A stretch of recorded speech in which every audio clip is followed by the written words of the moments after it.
Hello viewers and welcome to another Let's Play series. Today we will be beginning a playthrough of Ultima I, the First Age of Darkness, a classic RPG, which is essentially the first part of the Ultima series, not counting Akalabeth, which doesn't really count in my eye. But yeah, this is Ultima I. Basically, what I'm just going to start with, giving a little bit of background on the game itself and the story behind it. The story wasn't all that fleshed out at this point in time compared to the later installments in the series, but there's a basis there from the manual. I'm going to give the story from the manual because it's not really explained all that well within the game itself. So I'll do that. I mean, just so you get a little bit of a background on the game itself. So Ultima I is basically, I think it was originally released in 1980 or 1981. It was originally for the Apple II computer, I think, and it was later. I'm playing the DOS port, which was released a bit later on in 1986. This is the version that you'll get on GOG.com as part of the Ultima collection on there. I'll just give the kind of first part of the story just straight out of the manual here. So, Ultima I, the First Age of Darkness. Hail, noble one. Our land is in need of a stalwart hero, one who will brave perils too horrific to consider. A plague has befallen the realm, a scourge is upon the land. Our villages lie sacked, ruinous mounds of ashes where once trod peasants stout of heart and sound of mind, where once lay fields of grain and fruit, where kine and fowl grew fat upon the bounties of our fair Susaria. All manner of wicked and vile creatures prey upon our people and ravage the land. 'Tis the doing of one so evil that the very earth trembles at the mention of his name. Mondane the wizard hath wrought his malice well. Our nobles bicker amongst themselves, and each hath retired to the confines of his keep in the hopes of watching the downfall of his rivals.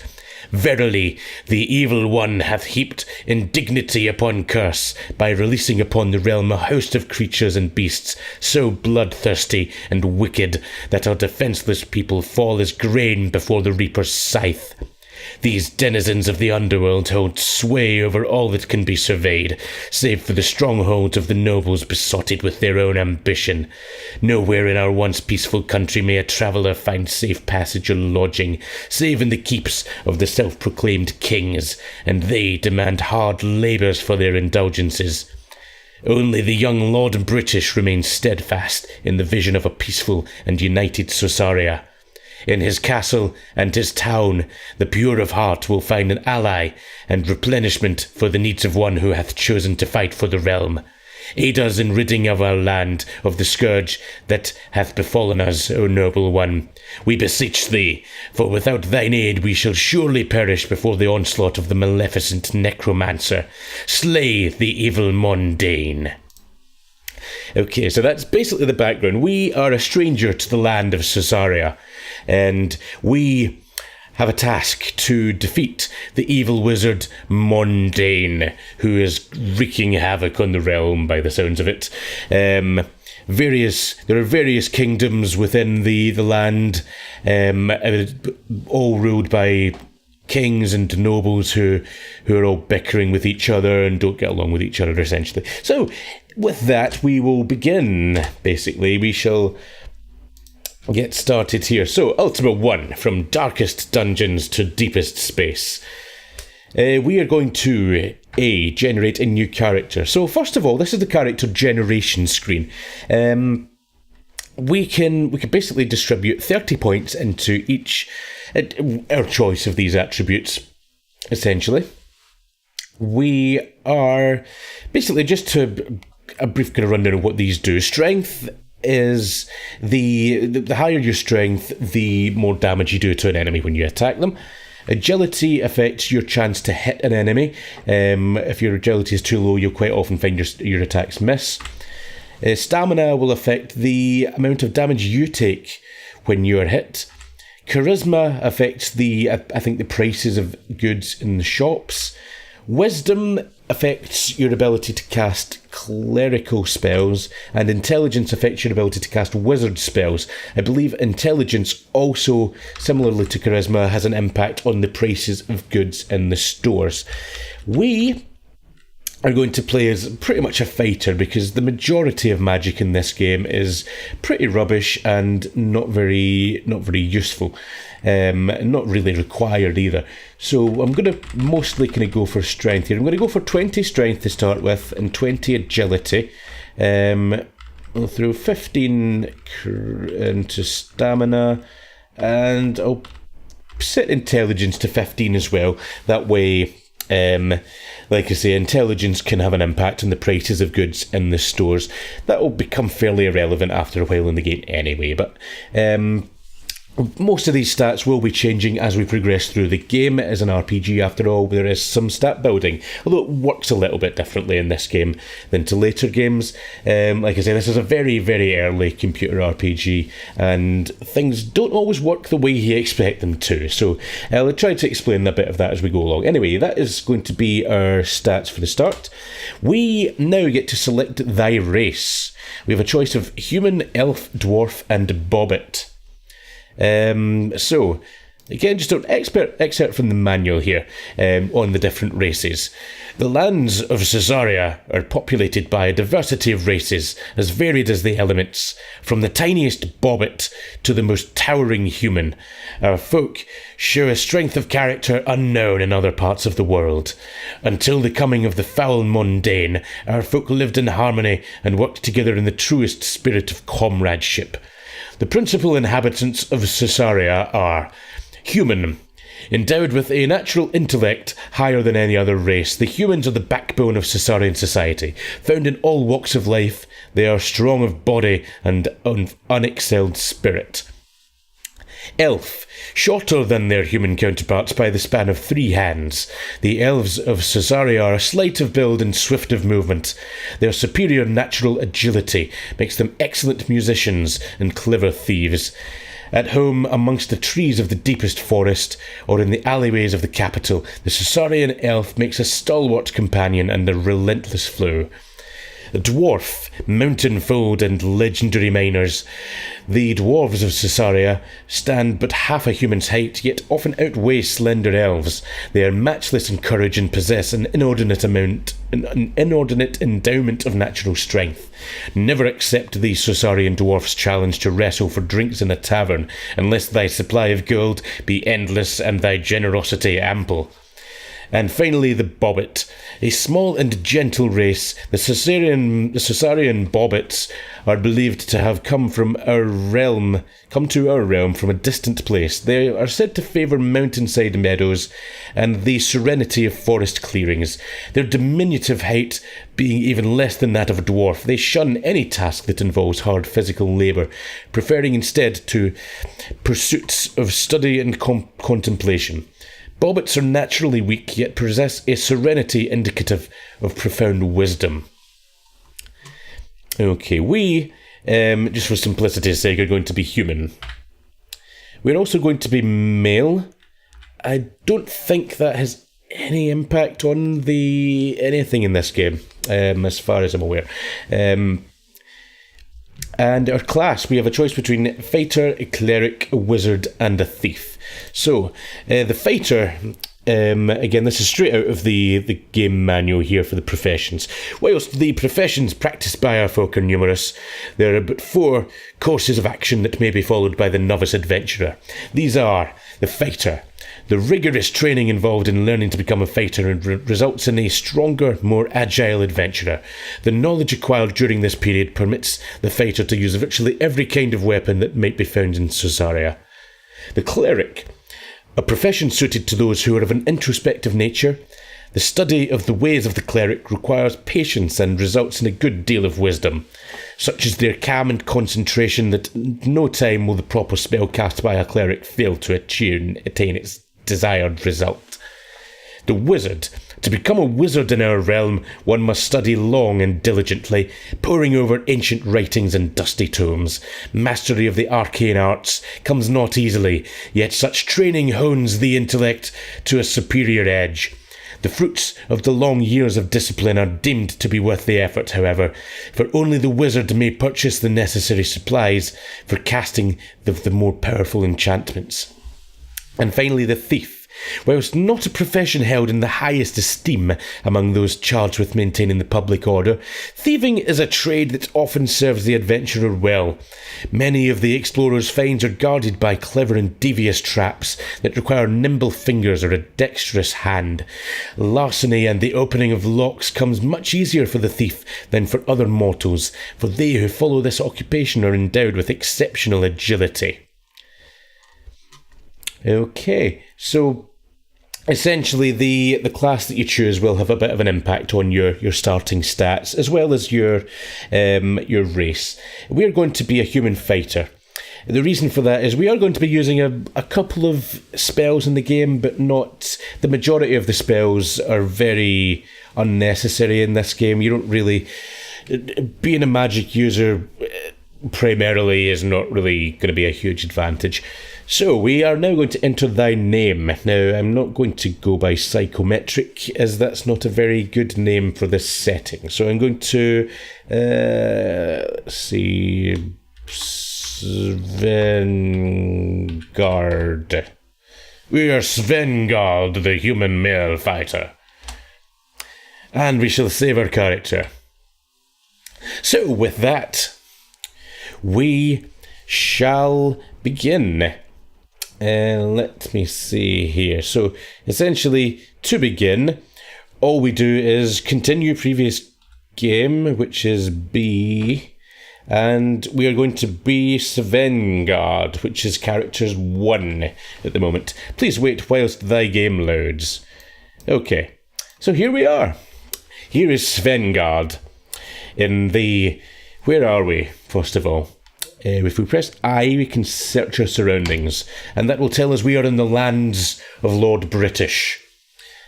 Okay, so he, as per the story, is the benevolent king of this land, one of the few kings left that has not let his arrogance and ambition go to his head. He wants to see the kingdoms united once again in peace.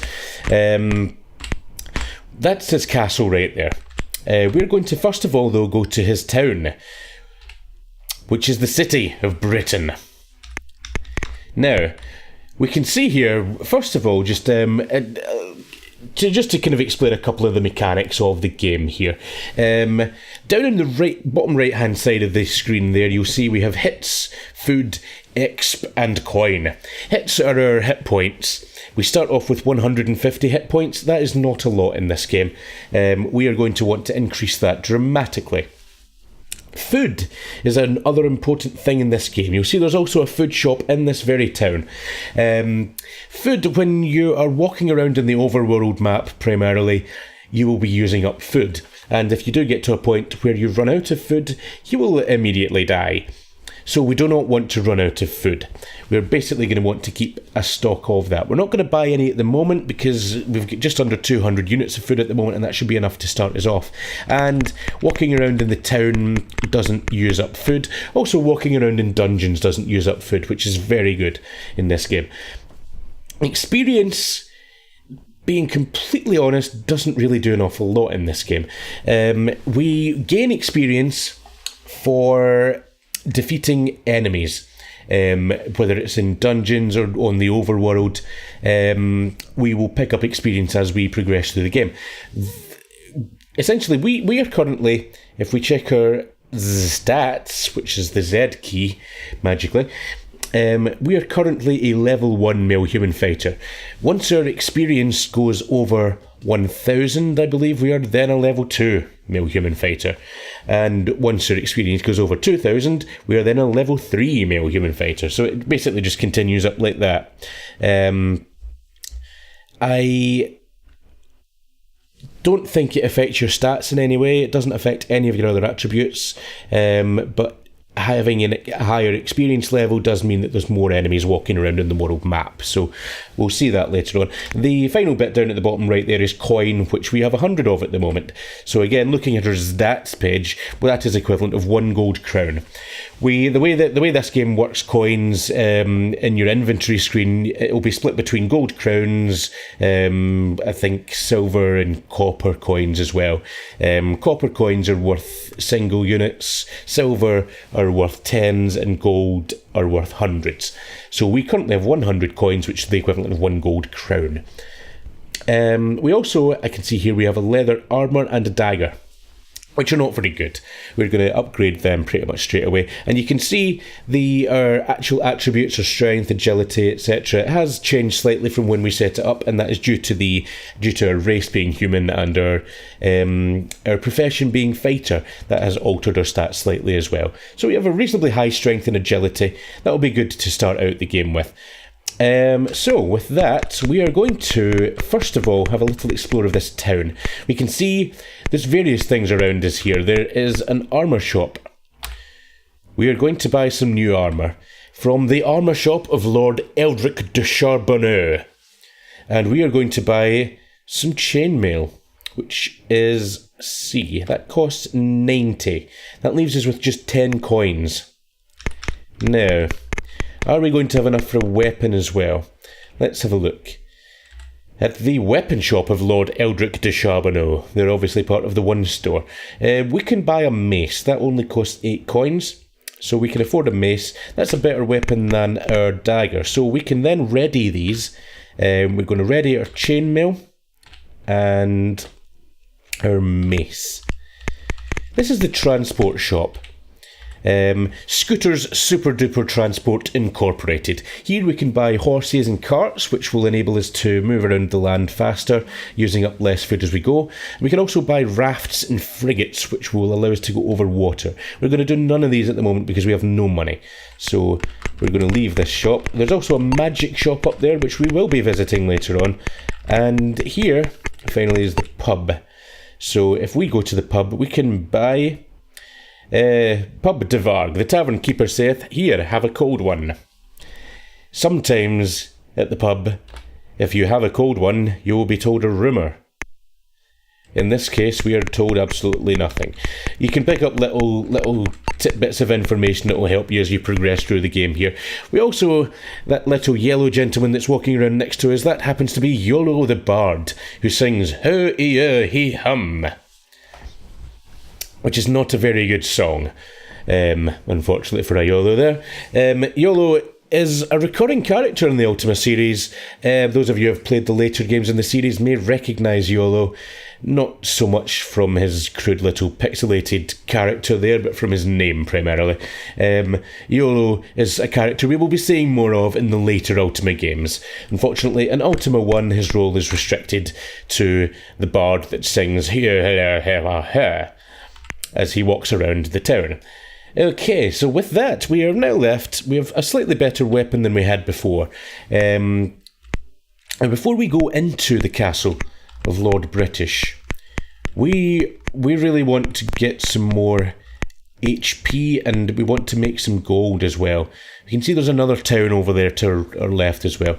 There's towns dotted all around the realm. So we are going to actually go into a dungeon first of all. So we're going to enter this dungeon. So you can see as well, the walking across here did use up some of our food. Not a huge amount, so we've got more than enough to get back to the town should we need to. This is a dungeon. And this is a giant rat, which we are going to attack with our mace. We have killed the giant rat. So you'll see what happened there. We found 1 silver, which is the equivalent of 10 coins. So we're going to do lots of that. We also got 11 experience. Now, the experience, one thing that experience does seem to do is it seems to be tied into essentially increasing your HP, your hit points. What will happen is once we've earned 28 experience there, if we then climb with a K out of the dungeon, we have now thou dost gain 56 hit points. So essentially what happens is, when you're in a dungeon, you earn a certain amount of experience from killing enemies. When you leave the dungeon, you'll be given double that number of experience in hit points. So we're going to want to do this for a little bit. Ideally, we're going to be wanting to collect larger amounts of hit points than we just did there. So we're going to want to get more experience. That is a force field. There are force fields in the dungeon here. That's another ladder down to the next level of the dungeon. Now there are, I think, 10 levels of dungeon. We're going to have to go right down to the bottom eventually, but not just yet. We're going to, for the moment, stay up on the very top of the dungeon, level 1, and we're just going to kill some of these enemies until we get to a reasonable number of hit points. Now I'm going to run up this corridor and turn back around, as I see we did take some damage there, and there is a skeleton chasing us. This also, that's on the floor here, this is a box or a chest. We can unlock the chest, and we found 7 copper. So you'll see there down at the bottom right, our coin is increasing fairly rapidly there. We've got 164 coins now. It's well more than we started the game with.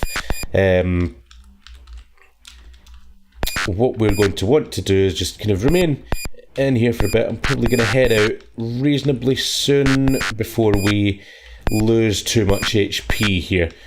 There seems to be quite a lot of enemies at the moment, so we're going to want to get out of here before we... certainly before we die. And there's thieves and rangers coming up and attacking us here. Yeah, we're going to want to... Oh, here's a bat.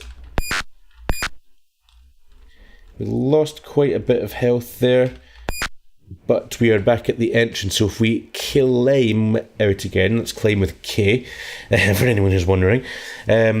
Strange keyboard shortcuts in this game. Yep, well that did get us 304 hit points during our stay there. So, yeah, so essentially we're going to be doing this for a little bit. I'm going to aim to get probably around about 1,000 hit points before we move on to the next part of the story, essentially, which will be getting our first quest from the king. So in the meantime, I'll do a bit of that off screen so you don't have to watch me repeatedly grind this out in the dungeon here, and we will reconvene in the next video where I shall have some more hit points and some more money, and we'll pick up from there. In the meantime, thank you very much for watching. Hope you're enjoying this so far, and I hope to see you next time. Thank you once again. I'll catch you later.